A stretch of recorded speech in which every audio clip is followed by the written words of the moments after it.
The news cycle in AI isn't just fast anymore, it's Hmm. exponential.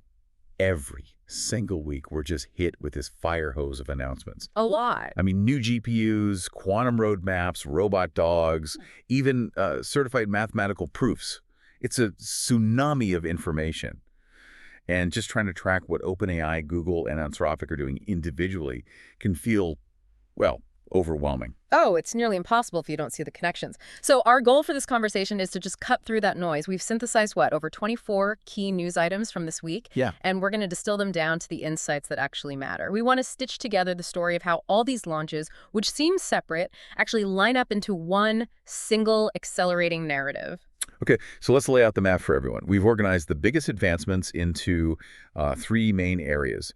First, we'll talk about this massive shift toward a more personalized, more collaborative AI that's largely being driven by OpenAI. Second, we're going to pivot to the rise of specialized agentic tools, both for research and for you, the consumer, coming out of Google. And then finally, we have to look at the monumental physical infrastructure build-out that's underpinning this whole revolution. The concrete and steel of it all? Exactly. So let's kick off with OpenAI and the release of GPT 5.1. This is not just a little bump in intelligence scores. No, not at all. This is a fundamental change to the user experience. It moves the model from feeling like this, formal, distant oracle to feeling like a thoughtful, flexible colleague, someone who actually remembers and adapts to your style. And that shift comes from features that are really their infrastructure upgrades in disguise. They introduce something called vibe control, which lets you set these personality presets. You can have professional, friendly, even nerdy, and you can tune the output. More concise, warmer, use emojis. And the key thing is these settings apply globally across all your threads. So you're not constantly reprompting on style. Exactly. It saves so much time. And that customization, it also extends to complexity. They've split the reasoning into two modes. Yes, GPT 5.1 Instant and GPT 5.1 Thinking. So Instant is for quick chats. It can be like a CLI, a command line interface tool for quick actions. And then Thinking is where it really stretches out on a genuinely tough, complex problem. It stops the model from wasting cycles on simple stuff. Which, from a developer standpoint, is all about efficiency. In the API, they've exposed what they call a reasoning effort knob. And what does that do? Well, the benchmarks are showing 2 to 3 times faster response times on a lot of workloads compared to GPT-5. That translates directly to lower latency and, a lower token spend. It's a huge performance leap. And that brings us to these other efficiency features, the ones that kind of fly under the radar but really impact cost, like long-lived prompt caching. That one sounds technical, but it's actually a really simple idea. Imagine you have a huge system message, right? Thousands of words telling the AI how to behave. You are a senior JavaScript developer. Yeah. That kind of thing. Exactly. Normally, you pay to send that whole thing every single time you interact. Prompt caching keeps that long instruction set permanently loaded, so it costs almost nothing to re-invoke. So it's perfect for retrieval-heavy agents or code co-pilots. That's the ideal use case. They also added apply patch and shell tools for multi-file editing and safe terminal commands. But the social dimension is what I think is really interesting. ChatGPT group chats. This changes the whole psychological model, doesn't it? Absolutely. The mental model shifts from a solo activity to a shared space. Several people co-editing the same prompt stream. So the model has to be socially aware. It has to know when to just wait quietly while people are talking. Right. Or when to synthesize overlapping questions. It only jumps in when it's mentioned directly or, when a definitive answer is needed. It's positioning AI as a co-editor, not just a service. And this is where we get a glimpse of the path to a trustworthy model. OpenAI sparse circuits. We always hear the term black box. And this is their attempt to create legible AI. Instead of trying to guess what happened inside a finished model, they're redesigning them to be inspectable from the ground up. How does that work? The training encourages the model to keep only a small, specific set of connections active for any given behavior. These are the tidy little circuits, and the implication is massive. Because researchers can now actually trace the algorithms inside the model. Precisely. They can verify that the model learned, say, a specific logic circuit just for tracking quotes in Python code. It's a path toward genuinely inspectable and therefore trustable systems. Okay, let's shift focus to Google. Their work seems to have this dual focus on really intense research and practical consumer utility. Let's start with NotebookLM deep research. Yeah, this has gone way beyond just chatting with your documents. I'd almost call it a research operating system. That's a great way to put it. You give it a complex question, and it plans its own methodology. It browses hundreds of sources and then synthesizes it all into a structured report grounded in citations. It's creating an artifact, not just a summary. And for an analyst or a student, the utility is just immense. You can take that synthesized report and then mix it with your own private files, your docs, your sheets, whatever. And ask follow-up questions that span both. It becomes this unified, persistent knowledge base. Now, on the embodied AI side, there's DeepMind with SIMA 2. This is their attempt to create a self-improving gaming companion. Right, one that controls characters using a standard keyboard and mouse, just like a person would. Generalization is always the wall they hit, though. What's the breakthrough here? It's the ability to transfer skills. SIMA 2 can map abstract concepts across different virtual worlds. So, for example, the action of mining resources in one game successfully maps to harvesting crops in another. So it's learning through self-directed play. Millions of cycles of it. It's getting closer to an agent that can reason and navigate across many complex environments, not just one sandbox it was trained for. Which brings us to a really compelling consumer agent. Gemini's AI holiday shopping upgrade. I find this fascinating. They correctly identified that shopping is it's a constraint satisfaction problem. It totally is. And Gemini just handles the friction. It gives you curated grids, comparison tables, tracks availability based on your budget. But the real agentic leap, The part where it actually does something. is its ability to proactively call local stores. It can call a specific branch of a store to verify stock and prices in real time. Then it sends a summary back to you. That's incredible. It's managing the whole pre-purchase legwork. Retail as a concierge service. And finally, in computer vision, we have the human-aligned AI vision work. This is important. Vision models are notoriously fragile because they learn from pixel patterns, not concepts. They don't understand that a car and a train are both big metal vehicles. Exactly. Yeah. So this project reshapes the model's internal math. It forces concepts like types of furniture or families of fruit to cluster according to human intuition, not just pixel data. They nudge it by feeding it human odd one-out judgments during training. So the systems become more robust and trustworthy down the line. Much more. Less susceptible to being fooled by tiny, irrelevant changes in an image. Okay, we have to transition now to the sheer, almost unbelievable scale of the physical engineering behind all this. Yeah. Anthropic's announcement of a $50 billion investment in U.S. data centers. That figure should ground everyone in reality. This isn't just about server racks anymore. This is positioned as critical national infrastructure. We're talking about pouring concrete for gigawatts of power in Texas and New York.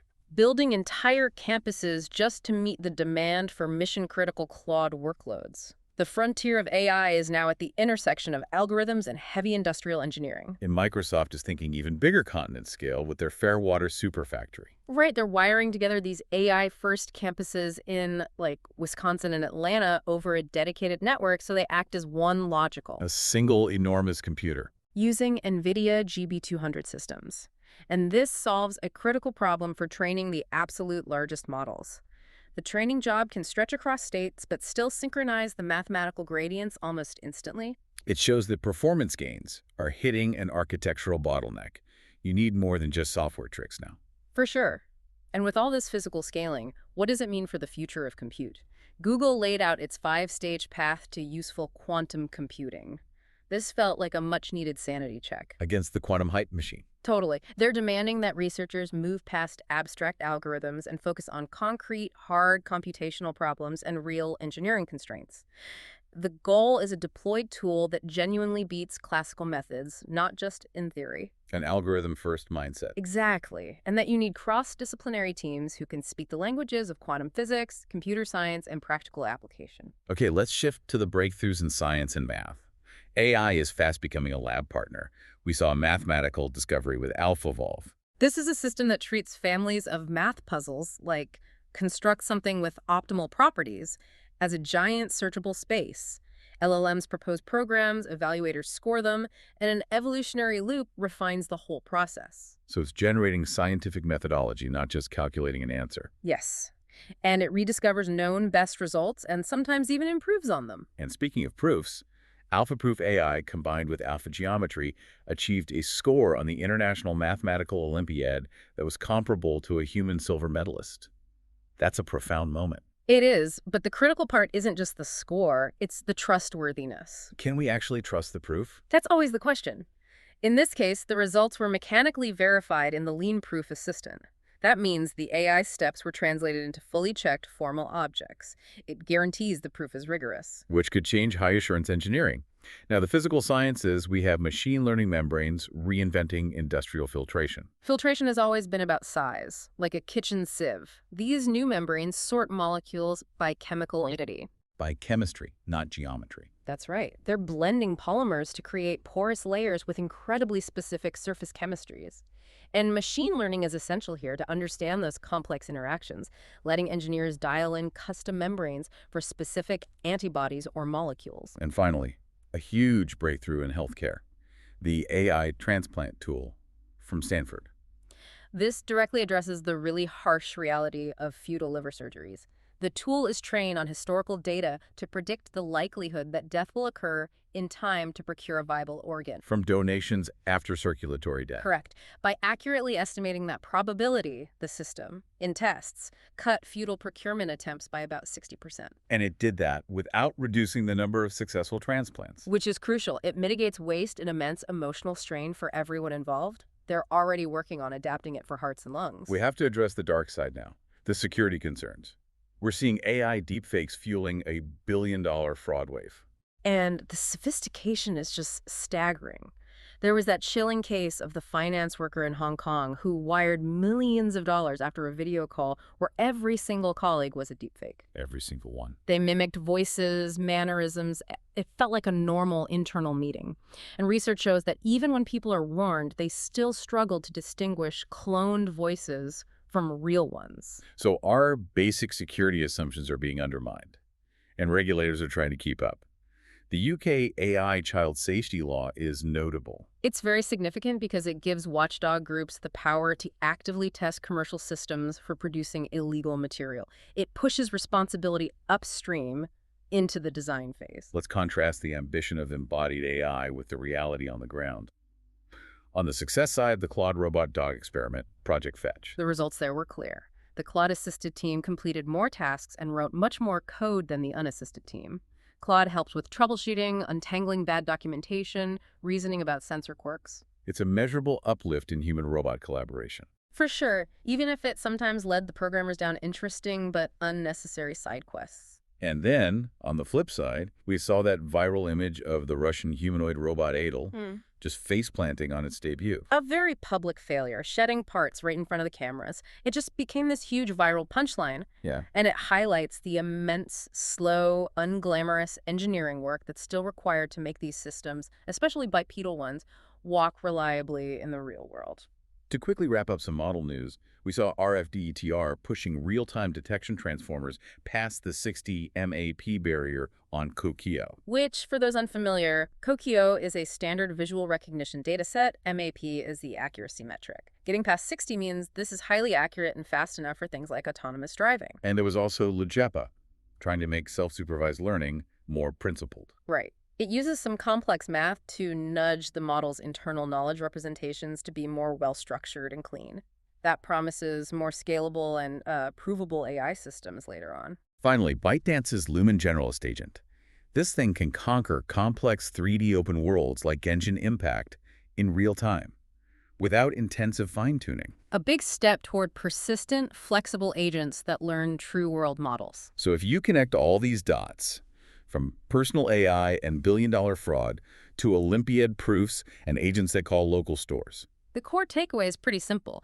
The field is compounding faster than ever, and all these trends are deeply interconnected. Absolutely. The next wave of successful knowledge seekers, I think, will be the ones who treat this flooded information not as noise, but as raw material. Take one story that really intersects with your work, maybe the efficiency of GPT 5.1, maybe the verifiable research, and push beyond the headline. And this raises a really important question for you to consider as you digest all this. The performance of these next-gen AI models seems to rely just as much on civil engineering, on gigawatt data centers and continent-scale networks, as it does on clever algorithms. Yeah. What does this massive requirement for physical infrastructure mean for the future accessibility of frontier AI, and ultimately, who is going to control it?